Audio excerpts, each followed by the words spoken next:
여러분은 혹시 사랑하는 사람이 나를 잊어간다는 게 어떤 느낌일지 상상해 보신 적 있으신가요? 2년 전 어느 날이었어요. 주말 아침에 어머니께 인사드리러 갔는데 어머니께서 저를 보시더니 누구세요? 라고 물으시는 거예요. 그때 느낀 그 충격과 슬픔은 아직도 잊을 수가 없어요.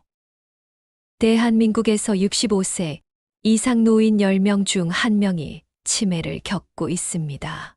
2024년 기준 80만 명이 넘는 치매 환자가 있으며 2050년에는 300만 명을 넘어설 것으로 예상됩니다. 치매는 단순한 기억력 저하가 아니라 뇌 기능이 점차 손상되는 질환입니다.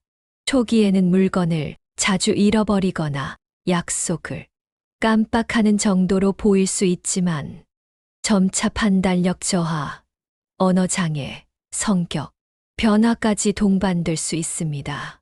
치매가 진행되면 일상생활이 어려워지고 가족과의 관계에도 큰 영향을 미칠 위험이 큽니다. 또한 치매 환자분들은 길을 잃거나 사고를 당할 가능성이 높아 보호자의 부담이 커질 수 있습니다. 안녕하세요. 지혜 그리고 행복 채널에 오신 것을 환영합니다. 노인들의 치매가 가속화되고 있는 이 시대의 노년의 뇌를 중년의 뇌로 바꿀 수 있는 방법을 나누고자 합니다. 오늘 영상을 통해 노후의 건강한 뇌로 건강한 노후 생활 되시길 기대합니다. 처음에는 부정하고 싶었어요. 단순 건망증이겠지, 피곤하셔서 그러시겠지. 하지만 시간이 갈수록 어머니는 점점 더 많은 것들을 잊어가셨죠. 집 앞 마트도 못 찾으시고 가스불도 끄는 걸 잊으시고 매일매일이 두렵고 불안했어요. 치매는 더 이상 나이 들면 걸리는 병이 아닙니다. 조기 발견과 예방이 무엇보다 중요한 질환이죠. 특히 최근 연구 결과들을 보면 우리가 생각했던 것보다 훨씬 더 효과적인 예방법이 있다는 사실이 밝혀지고 있습니다. 저는 어머니의 치매 진단 이후 모든 것을 찾아보기 시작했어요. 인터넷도 뒤지고 전문가도 만나고 그러다 알게 된 게 있었어요. 바로 운동과 독서의 놀라운 효과였죠. 서울대학교 연구팀의 최신 연구 결과를 보면 정말 놀랍습니다. 운동만 한 그룹은 뇌 나이가 8.5세 감소, 독서만 한 그룹은 6.3세 감소했지만 운동과 독서를 함께 한 그룹은 무려 15.7세나 감소했다고 합니다. 처음에는 반신반의했어요. 이렇게 간단한 방법으로 정말 변화가 있을까? 하지만 지푸라기라도 잡는 심정으로 시작했죠. 나를 위해 평생을 희생하신 어머니가 치매라고 했을 때 너무 죄책감이 들었어요. 그래서 어머니를 본격적으로 돕기로 마음먹었죠. 매일 아침 어머니와 함께 30분 산책을 시작했고 저녁에는 어머니가 좋아하시는 옛날 이야기책을 함께 읽기 시작했어요. 그리고 어느 날 정말 믿기지 않는 일이 일어났어요. 6개월 만에 처음으로 어머니가 제 이름을 부르셨어요. 여러분, 지금부터 제가 경험한 놀라운 변화, 그리고 우리 모두가 실천할 수 있는 구체적인 방법들을 하나씩 차근차근 알려드리도록 하겠습니다. 운동과 독서, 너무나 평범하고 일상적인 이 두 가지 활동이 어떻게 이런 변화를 만들어낼 수 있었을까요? 서울대 김철수 교수님은 운동은 뇌의 하드웨어를, 독서는 소프트웨어를 강화한다고 합니다. 쉽게 설명드리자면 컴퓨터도 본체도 좋아야 하고 프로그램도 좋아야 제대로 작동하는 것처럼 우리 뇌도 마찬가지입니다. 실제로 운동을 하면 뇌로 가는 혈류량이 30% 이상 증가하고 해마라는 부위가 활성화됩니다. 이 해마는 우리의 기억을 담당하는 가장 중요한 부위죠. 마치 컴퓨터의 CPU와 같은 역할을 합니다. 독서는 또 다른 놀라운 변화를 만들어냅니다. 책을 읽을 때 우리 뇌의 전두엽과 측두엽이 활성화되면서 뇌 속 시냅스가 새롭게 연결됩니다. 이는 마치 컴퓨터의 새로운 프로그램을 설치하는 것과 같죠. 72세 박영호 할아버지의 이야기를 들려드리겠습니다. 처음에는 걷는 것조차 힘들었어요. 5분만 걸어도 숨이 차고 다리가 아팠죠. 하지만 포기하지 않고 조금씩 늘려갔어요. 5분, 10분, 15분, 한 달 뒤에는 30분도 거뜬히 걸을 수 있더라고요. 그런데 신기한 건 걷기 시작하면서부터 머리가 맑아지는 느낌이 들었어요. 전에는 자주 깜빡하던 물건도 잘 찾게 되고 손주들 생일도 더 잘 기억하게 됐죠. 여기에 독서까지 더하면서 놀라운 일이 일어났습니다. 처음에는 신문도 읽기 힘들었어요. 글자가 눈에 잘 안 들어오고, 하지만 매일 조금씩이라도 읽으려고 노력했죠. 처음에는 짧은 기사 하나, 그 다음에는 2개, 이렇게 조금씩 늘려갔어요. 3개월이 지나자 변화가 느껴지기 시작했어요. 읽은 내용이 더 잘 기억되고, 대화할 때도 더 다양한 이야기를 할 수 있게 됐죠. 하버드 의대 연구진의 설명에 따르면 이것이 바로 운동과 독서의 시너지 효과라고 합니다. 운동으로 강화된 뇌의 하드웨어가 독서를 통한 소프트웨어 업그레이드를 더욱 효과적으로 만든다는 거죠. 자, 이제 구체적으로 어떻게 시작하면 좋을지 알려드리겠습니다. 제가 어머니와 함께 실천했던 방법들이에요. 먼저 운동부터 시작했어요. 매일 아침 같은 시간에 일어나서 30분 산책. 처음에는 5분도 힘들어 하셨어요. 그래서 벤치에 앉아 쉬기를 여러 번, 하지만 포기하지 않았어요. 어머니께 재미있는 제안을 했죠. 어머니, 우리 예쁜 꽃 한번 보면 한 걸음 더 가기로 해요. 저기 가면 맛있는 빵집도 있어요. 이렇게 작은 즐거움을 만들어가며 걷다 보니 어느새 30분이 힘들지 않으시더라고요. 운동할 때 가장 중요한 건 규칙성이에요. 월요일부터 금요일까지는 꼭 같은 시간에, 주말에는 좀 더 여유 있게, 이렇게 리듬을 만들어가는 거죠. 그 다음은 독서였어요. 처음에는 정말 난관이었습니다. 이 나이에 무슨 하시면서 고개를 저으셨죠. 그래서 전략을 바꿨어요. 어머니가 젊었을 때 즐겨 읽으셨던 옛날 여성 잡지부터 시작했어요. 거기에 실린 짧은 이야기들 읽다 보면 어머니의 청춘 시절 이야기도 자연스럽게 나오고, 그게 또 다른 이야기로 이어지고, 특히 효과적이었던 건 함께 읽기였어요. 제가 먼저 읽어드리고 어머니께 의견을 여쭤보는 거예요. 어머니, 이 부분은 어떻게 생각하세요? 저는 이렇게 느꼈는데 어머니는 어떠세요? 놀라운 건 읽은 내용에 대해 이야기를 나누면서 어머니의 표정이 점점 밝아지시는 거예요. 마치 대학생이 된 듯 열심히 의견을 말씀하시고 때론 제 생각까지 지적하시면서요. 이렇게 3개월이 지났을 때 정말 믿기 힘든 변화가 찾아왔어요. 어머니께서 직접 책을 달라고 하시는 거예요. 오늘은 어떤 이야기가 있을까 하시면서 기대에 찬 눈빛으로.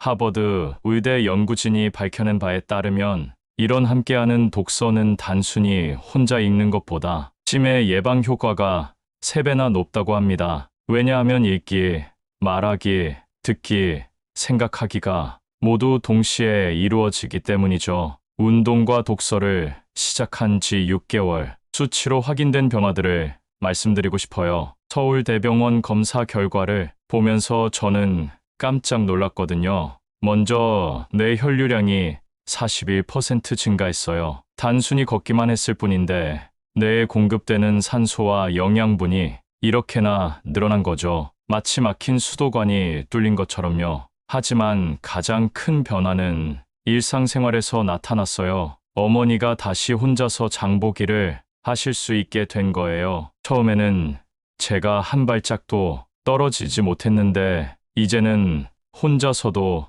장보기를 하시고 집도 찾아오세요. 물론 실수도 많았어요. 한 번은 어머니께서 독서 모임에 가기 싫다고 하셨죠. 난 이제 늙어서 안 돼 하시면서요. 그때 제가 억지로 모시고 갔다가 큰 실수를 했어요. 어머니의 자존심이 상하셨던 거죠. 그래서 전략을 바꿨어요. 어머니를 선생님으로 모시기로 한 거예요. 어머니, 제가 이 부분은 잘 모르겠어요. 어머니 젊으실 때는 어떠셨어요? 이렇게 여쭤보면 어머니는 마치 선생님처럼 열심히 설명해 주셨어요. 또 한 가지 중요한 발견이 있었어요. 바로 식단의 중요성이었죠. 운동과 독서를 하면서 특정 음식들이 훨씬 더 효과적이라는 걸 알게 됐어요. 아침에는 견과류와 바나나로 에너지를 채우고 운동 후에는 단백질이 풍부한 계란이나 두부를 드시고 독서 시간에는 항산화 물질이 풍부한 블루베리를 간식으로 특히 방울토마토가 정말 효과가 좋았어요. 토마토의 리코펜 성분이 내 건강에 도움을 준다는 연구 결과를 보고 시작했는데 어머니가 특히 좋아하시더라고요. 무엇보다 가장 큰 변화는 어머니의 표정이에요. 6개월 전만 해도 늘 불안해 보이시고 자신감 없어 보이셨는데 이제는 매일 아침이 기대된다고 하세요. 이제 여러분께 구체적인 실천 계획을 알려드리려고 해요. 우리 어머니의 경험을 바탕으로 가장 효과적이었던 방법들을 정리해봤어요. 첫째, 아침형 인간이 되는 거예요. 매일 아침 7시 기상. 처음에는 정말 힘들었어요. 하지만 일주일만 지나니 생체 리듬이 바뀌더라고요. 아침 햇살을 받으면서 걷는 그 기분, 말로 표현할 수 없을 만큼 상쾌해요. 둘째, 운동 수첩 작성이에요. 매일 걸은 시간, 걸음수, 그날의 기분을 기록해요. 중요한 건 거리나 속도가 아니에요. 꾸준함이 중요하죠. 어머니는 이 수첩을 보시면서 뿌듯해하세요. 내가 이만큼 했구나 하시면서요. 셋째, 독서 모임을 만드는 거예요. 우리 동네 경로당에서 시작했어요. 처음에는 3분이었는데 지금은 10분이나 돼요. 서로 읽은 책 이야기를 나누면서 웃음꽃이 피어나는 게 정말 아름다워요. 특히 독서 모임에서 발견한 재미있는 점이 있어요. 책 내용보다 더 중요한 건 대화더라고요. 한 분이 책 내용을 이야기하시다가 문득 자신의 옛날 이야기를 하세요. 그러면 다른 분들도 자연스럽게 자신의 이야기를 하시고 이런 소통이 뇌를 더 활성화시킨대요. 넷째, 내 건강 식단이에요. 아침 견과류 한 줌, 바나나 반 개, 운동 후 삶은 계란 1개, 오전 간식 방울토마토 5개, 점심 등푸른 생선과 채소, 저녁 가벼운 단백질과 채소. 이렇게 규칙적으로 드시니까 두뇌 회전이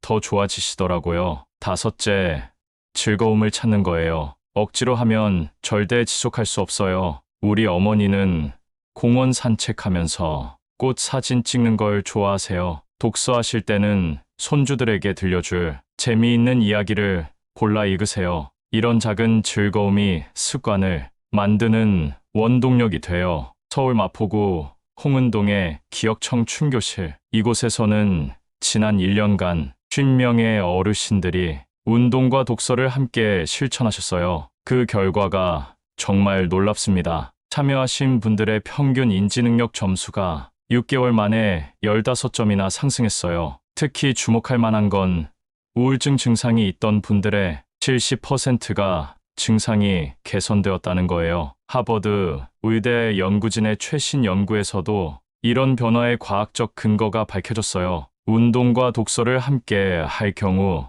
해마의 크기가 평균 2.8% 증가하고 전두엽 활성도가 43% 높아진다고 합니다. 더 놀라운 건 이런 변화가 나이와 관계없이 나타난다는 거예요. 85세 이상의 고령자 그룹에서도 동일한 효과가 확인됐다고 해요. 너무 늦었다는 생각은 버리셔도 됩니다. 이제 여러분의 연령대에 맞는 구체적인 실천 방법을 알려드리겠습니다. 전문가들이 권장하는 최적의 운동과 독서 방법이에요. 먼저 50대를 위한 프로그램입니다. 아직 기억력이 좋은 시기지만 바로 이때부터 관리를 시작해야 해요. 바쁜 직장 생활 중에도 할 수 있는 방법을 소개할게요. 출퇴근 시간을 활용하세요. 한 정거장 일찍 내려서 걸어가기, 점심시간에 10분 산책하기, 스마트폰으로 전자책 읽기. 틈틈이 하다 보면 하루 목표량을 채울 수 있어요. 60대는 본격적인 관리가 필요한 시기예요.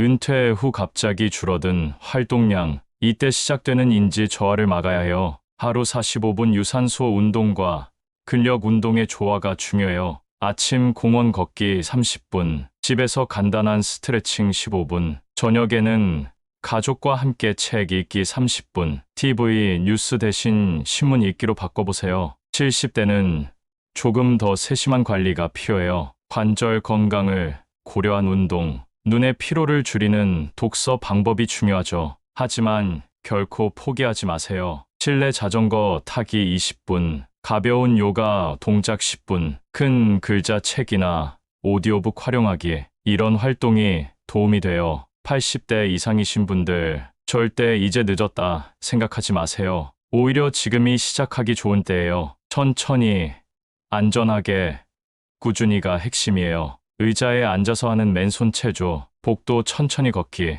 짧은 시 한 편 읽고 감상 나누기, 옛 사진 보면서 추억, 이야기하기, 이렇게 시작하시면 돼요. 무엇보다 중요한 건 자신의 속도를 지키는 거예요. 남들과 비교하지 마세요. 작은 진전이라도 꾸준히 이어가는 게 중요해요. 서울대 연구팀의 분석에 따르면 이런 연령별 맞춤 프로그램을 따른 분들의 성공률이 82%나 된다고 해요. 바로 오늘부터 시작하세요. 지금이 가장 좋은 시작점입니다. 지금부터는 실제로 운동과 독서를 실천하면서 겪을 수 있는 어려움과 극복 방법을 구체적으로 알려드리려고 해요. 첫 번째 난관, 의욕 상실이에요. 처음에는 열심히 하다가도 2주 정도 지나면 의욕이 확 떨어지죠. 이럴 땐 절대 혼자 하지 마세요. 반드시 함께 할 동반자가 필요해요. 두 번째 어려움은 부끄러움이에요. 특히 독서에서 많이 나타나요. 이 나이에 책을 읽는다고 뭐가 달라지나, 남들이 보면 웃길 거야, 이런 생각들이요. 이때는 작은 성공 경험이 중요해요. 세 번째 장애물은 건강 문제예요. 관절이 아프다, 눈이 침침하다, 이런 이유로 포기하시는 분들이 많아요. 하지만 해결 방법은 있습니다. 걷기가 힘들면 앉아서 하는 운동으로, 눈이 피로하면 오디오북으로, 이렇게 대안을 찾아가는 거예요. 중요한 건 멈추지 않는 것. 네 번째는 가족의 무관심이에요. 혼자 사시는 분들은 특히 더 힘들어요. 동기부여가 안 되고 외로움이 찾아오죠. 이럴 때는 꼭 주변에 도움을 요청하세요. 실제로 우리 동네 이영수 할아버지는 복지관 선생님께 전화 한 통을 주셨어요. 나도 뭔가 해보고 싶은데 방법을 모르겠다고. 지금은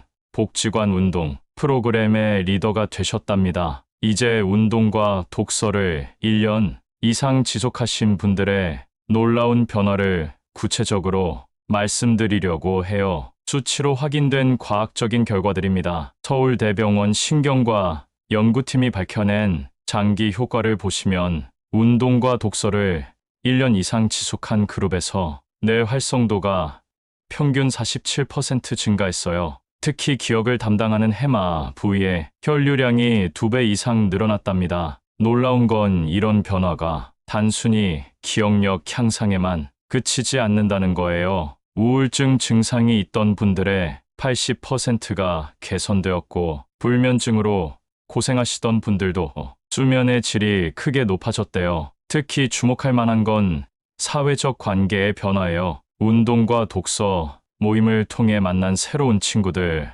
대화 주제가 늘어나면서 깊어진 가족과의 대화, 이런 것들이 삶의 질을 크게 높여준다고 해요. 실제로 복지관의 한 연구 결과를 보면 운동과 독서, 모임에 참여하신 분들의 행복도 지수가 평균 68% 상승했대요. 나도 아직 할 수 있다는 자신감, 나도 누군가에게 도움이 될 수 있다는 보람, 이런 감정들이 삶의 원동력이 된 거죠. 여러분, 지금까지 운동과 독서가 만들어내는 놀라운 변화에 대해 알아보았는데요. 이제 마지막으로 꼭 드리고 싶은 말씀이 있습니다. 지금 이 순간에도 많은 분들이 이런 걸 시작하기엔 내가 너무 늙었어 라고 생각하실 거예요. 하지만 기억하세요. 우리의 뇌는 우리가 생각하는 것보다 훨씬 더 강인하고 놀랍습니다. 85세에 시작하셔서 88세에 시집을 출간하신 김순옥 할머니의 이야기처럼 시작하기에 너무 늦은 때는 없어요. 처음부터 완벽할 필요도 없습니다. 하루 5분 산책부터, 짧은 동화 한 편부터, 방울토마토 한 알부터 시작하세요. 그게 바로 여러분의 기적의 시작입니다. 여러분의 제2의 인생도 바로 오늘부터 시작될 수 있습니다. 지금 당장 시작하세요. 그리고 그 변화의 여정을 우리와 함께 나눠주세요. 구독과 좋아요, 알림 설정을 해주시면 저의 영상을 빠르게 시청하실 수 있습니다. 또 댓글로 여러분의 이야기도 들려주세요. 여러분의 경험이 누군가에게는 새로운 희망이 될 수 있습니다. 오늘도 시청해주셔서 감사합니다. 다음 영상에서 더 유익한 정보로 찾아뵙겠습니다.